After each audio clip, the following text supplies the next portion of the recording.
What's up guys? In today's video, I want to show you how to make the double exposure effect in Adobe Photoshop.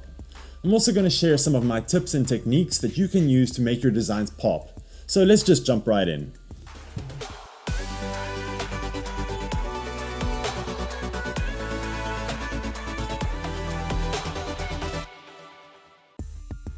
So today we are going to be talking about double exposures. A double exposure is a combination of two images into one, where one image is overlaid onto the other at less than full opacity. And so if you do a quick Google search, you can see some really good examples of exactly what that means. So the term double exposure comes from the film camera days, and double exposures used to be made up by exposing the same piece of film twice. So today I'm going to show you some simple techniques you can use to achieve this double exposure effect. Let's jump into Photoshop. There you have the basic double exposure that I've prepared for us today. And I'm going to show you how you can get to this result. But I'm also going to show you how you can push this a little bit more to get different kind of results. First thing, create a new Photoshop document and let's hit print and make it 12 by, let's make it square, 12 by 12. Okay. And then the next thing we're going to do is save. And yeah, we can save it right here. And we'll call this Seeing Double. Seems like a good name for it. Okay. If you check in the description, I've put a couple of download links that you need to follow so you can get the files we need and you can work along with me. Alright, so the first file we're going to need, let's go ahead and open it. And we're looking for this woman. Alright, let's open that up. Woman with a pink background, and if you come down here to the layers panel, let me turn on this mouse pointer. There we go. Okay, so if you grab this from the layers panel and drag it into your Seeing Double document, just drop it right there, and what we'll do is go ahead and resize this so that it fits on the canvas a little bit better. Okay. Let's move that over a bit. Alright. Okay, so first thing we want to do is separate the model from the background.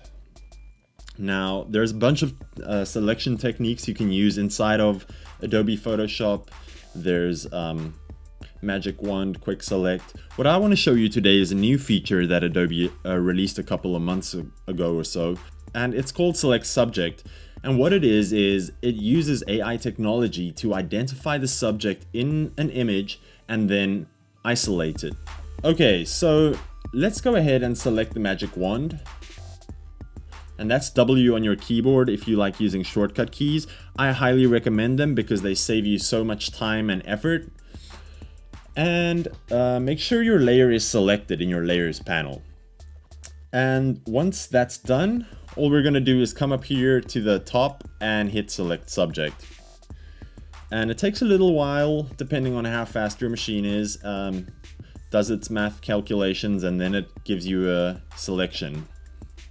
There we go.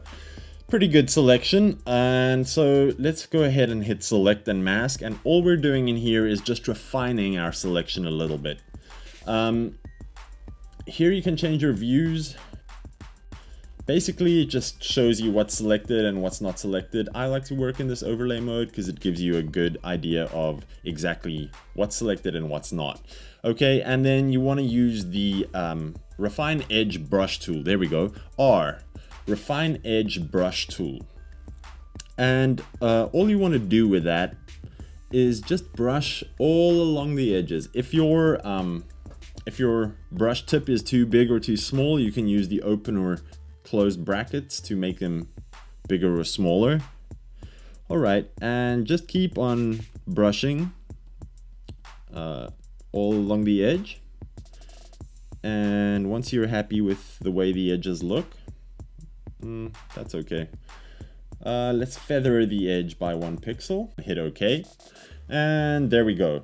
So now we're gonna add a layer mask, and to do that, all you need to do is make sure your layer is selected, the selection's active, and then come down here to this little rectangle with the circle and hit that.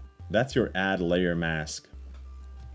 Okay, there we go. We have our model separated from the background. You can see I can turn this on and off, and that'll give you your transparency. Alright, and so the next thing we want to do is open up our landscape to overlay on top of the model for our double exposure effect. And so we're going to do the same thing we did with the woman. Grab the background layer from the layers panel, drag it up to the seeing double, and just drop it on the canvas. There we go. We just need to adjust that a little bit so that it fits a little bit better. There we go, and let's shift this over. We can always adjust this later, but that's a good starting position, I think. And now we want to probably name our layers at this point. So let's go ahead and double click on the layer 1 and name that Pink Lady. There we go. And let's name this one Landscape. And then the third thing we're going to do is duplicate our Pink Lady layer. Okay, so right click on the layer and select duplicate layer, and we'll just call this Pink Lady overlay. How's that? And what you want to do is grab that layer and bring it right to the top of the stack. There we go. Now the next thing to do is to create a clipping mask for the landscape layer. And to do that, you're going to right click on the landscape layer and just select create clipping mask. And what that does is it clips the landscape layer to the shape of the layer below it. So the layer is still there. It's just it's taking the transparency information from Pink Lady layer and applying it to the landscape layer. And so we've got the landscape going. Now we just need to bring back some of the details of the lady. Let's click on Pink Lady overlay layer, and what I want you to do is desaturate that. The way you do that is by going to Image, Adjustments, and Desaturate. Okay, so our next step is to change the blending mode for the Pink Lady overlay layer. Like opacity, opacity will blend layers together by dropping the transparency on your layer. Well, blending modes, you can find their menu right over here. It says normal right now, but you can change these and different mathematical calculations will apply based on the operation that you pick. So if you chose multiply, it would darken onto the layer below it, but if you chose screen, it would lighten. Let's just pick overlay. Okay, and that's it. That's a basic double exposure. Okay, so let's go ahead and add a background. With the background layer selected, click on this lock icon right there to unlock the layer, and let's just rename that background. Okay, and then double click on that layer, and that brings up your layer styles panel. And all I want to do for this time round is add a gradient overlay. Oh, I already had that set up from the last time, but let's go ahead and pick a different overlay. You can change your gradient manually by selecting the colors over here. If you wanted more of a vibrant, that's pretty nice. Or what I recommend you do is every time you have a nice gradient, save it. Just hit new and it'll add it right to the bottom of your list. And so next time you're looking for a good gradient to use, you can always pick from your saved gradients. Okay, so let's pick a nice subtle gradient. That'll do. Okay. And you can change the angle over here. Maybe add the blue to the back. Yeah, that looks a bit better. Okay, let's hit OK. Okay, and now we have a gradient background to our double exposure that we just created. Okay, so another thing that I like to do is I like to add a bit of light behind my model. So to do that, let's add a new layer. We'll call this backlight. And go ahead and pick a brush. Pick your brush tool. That's B on your keyboard in case you were wondering. And then right click and make sure your hardness is set all the way down, and let's set the size up a bit. Set the size up quite a bit. Yeah, that's good. All right.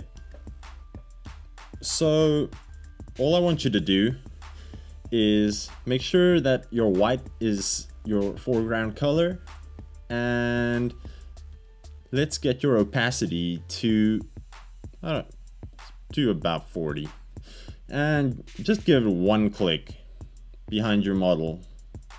Just give it one click at a time, and then just keep clicking until you get a nice glow behind her. That looks good. I'm happy with that. Okay, so another thing you can do is add a gradient overlay on top of her, because you know gradients are all the rage right now. So I'm gonna show you how to do that.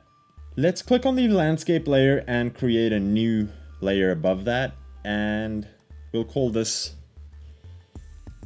color overlay. Okay, and then from this little menu right here, they've changed the menus.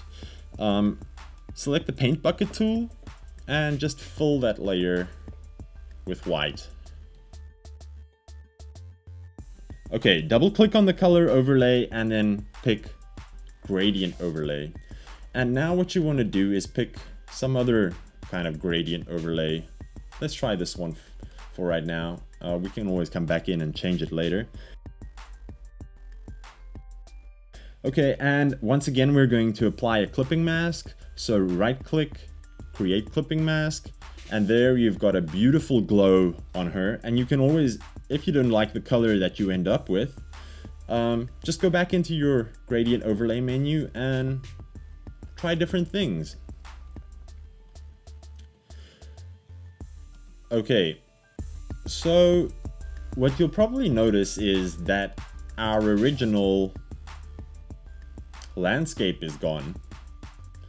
And the reason for that is because our opacity is set to 100. So bring your opacity down a bit and just bring that landscape out again. You can also try your blending modes. Overlay it, maybe bring your opacity up. Let's try a different blending mode.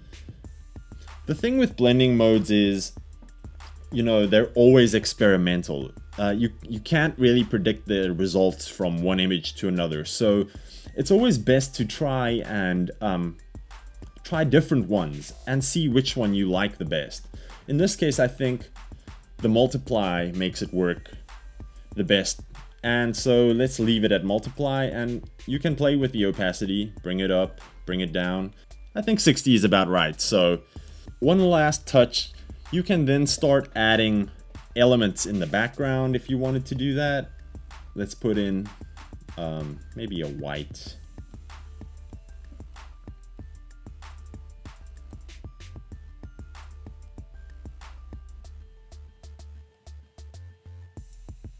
Okay, and then always make sure that your layer orders are correct.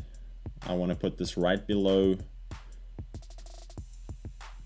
Okay, and there we go. We've got a bit of a design element going there. And then I think one more thing that we can do to add to this effect is maybe give her a little bit of texture on her face. So go ahead and open the last file in the downloads list, the soil texture. And then once again, grab the background layer and drag it to your Seeing Double project and drop it on the canvas. Okay, this one's way big, so let's make it much smaller.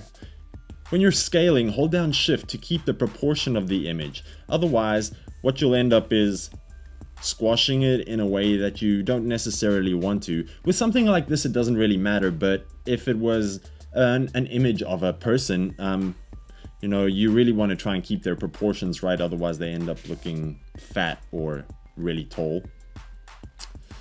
Okay, so that looks about good to me. Let's overlay that. Well, let's rename the layer soil texture. There we go. And let's go ahead and desaturate that too. Remember, Command-Shift-U. Another thing we can do with this one is push the levels a bit. So just grab your white and bring it down to the beginning of your histogram, and then do the same with your blacks, and maybe push your mids. Yeah, there we go. Okay, and then the next step is to set the overlay mode. Let's try overlay. Oh, that's a little bit too much. All right, let's try screen. No, let's try soft light. That looks better. Okay, so now let's add a layer mask to this, and with your brush tool, we can now brush away the pieces that we don't want. Let's bring the brush tool up to 100% and then just brush away the areas of the image that you don't necessarily like. I don't necessarily like that on her. Well, that might have been too big. I don't like this section on her eyes. And maybe even on her nose over here. You know, just brush out a bit where you think. Brush out a bit where you think it's needed. And then you can play with your opacity. Drop that down. Just give it a little bit of a cracked face. And then I think one last thing is the lips for me. And there we go. I really like that effect. Let me turn off my mouse pointer. There we go. It's a real nice, subtle, soft effect. And that's all there is to it, guys. The basic double exposure effect. It's a great technique to use in your design. It's simple, it's effective, and it gives your work some great visual appeal. Thanks for checking out this video. Subscribe and hit the bell if you haven't yet. Until next time, Cre8tive Juice is bringing you the best tools, tips, techniques, and ideas to get your design game on point. Stay inspired and keep those creative juices flowing.